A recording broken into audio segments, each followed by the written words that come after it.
ஆச்சி மிளகாய் தூள் வழங்கும் மணிச் செய்திகள். இணைந்து வழங்குபவர்கள் அரசன் சோ.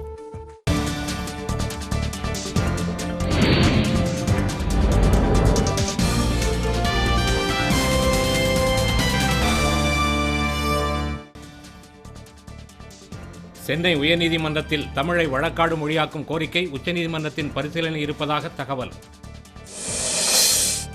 மகாகவி பாரதியாரின் 134வது பிறந்த நாளை ஒட்டி சென்னையில் அவரது சிலைக்கு தமிழக அமைச்சர்கள் மரியாதை. மழை குறைந்ததை அடுத்து புழல், பூண்டி உள்ளிட்ட ஏரிகளிலிருந்து உபரி நீர் திறக்கப்படுவது நிறுத்தம். வெளிநாட்டு நிவாரணப் பொருட்களுக்கு வரி விலக்கு பெறுவதற்கான முகவரிகளை வெளியிட்டது சுங்கத்துறை.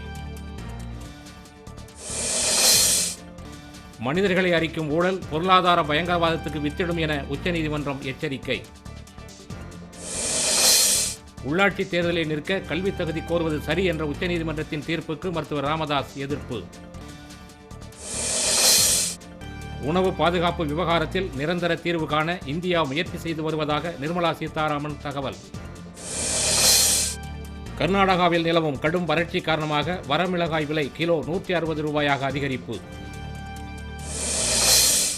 தாமிரபரணி ஆற்றின் இரு கரைகளிலும் 24 மணி நேரமும் கண்காணிக்க காவல்துறைக்கு நெல்லை மாவட்ட ஆட்சியர் ஆணை.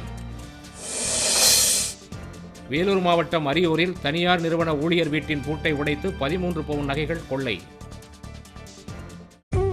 ஆச்சி மிளகாய் தூள் வழங்கிய மணிச் செய்திகள். இணைந்து வழங்கியவர்கள் அரசன் சோ.